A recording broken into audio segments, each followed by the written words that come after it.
Okay, well it's time. Time for that password talk. Let's take a spin through password memory lane.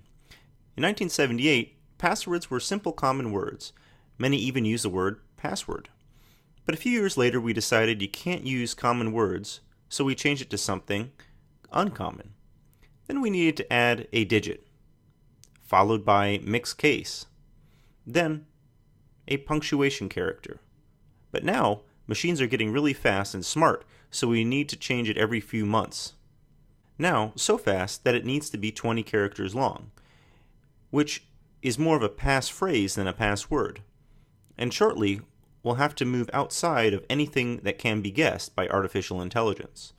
So passwords, as we know them today, are horrible, and will hopefully die very soon.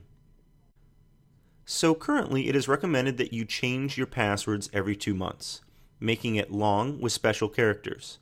Additionally, there is a movement to passphrases or super long passwords, but the jury is still out on this one. People have a tendency to utilize common cultural phrases. Now there's a movement away from passwords by allowing a password manager to handle it for you, like Apple's keychain. Here, you'd utilize a strong password or passphrase that protects and memorizes subsequent passwords. Additionally, the password manager will create subsequent keys for you. So that's one key to memorize on your end. Subsequent keys will be strong and different.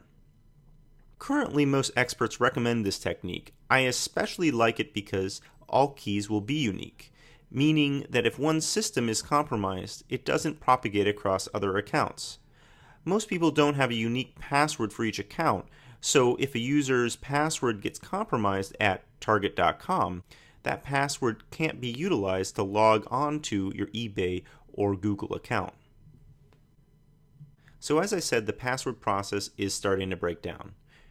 And now we're starting to see a move towards two-factor authentication. This is a password plus something else.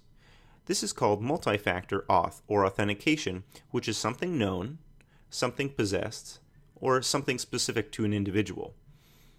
Some simple examples would be a password, which is something known, an RFID chip, which is something possessed, and a fingerprint, which is something specific to an individual. Another authentication system, which in some ways is similar to a password manager, is OAuth. In this open standard, OAuth gives permission for third-party apps to obtain token-based access. Google and Facebook are just two platforms that utilize OAuth. This is a good example of sharing or transferring risk, which we talked about in previous modules. It's interesting because different types of authentication have different legal rights. For instance, something you possess or are, like a fingerprint, is what is known as a physical artifact. Under US law, you can be forced to give up your fingerprint. Conversely, something you know, like a password, is protected under US law, and to give that up would be self-incriminating. So if your smart device gets seized, a warrant could be issued to obtain your fingerprint, but not a password, so plan accordingly.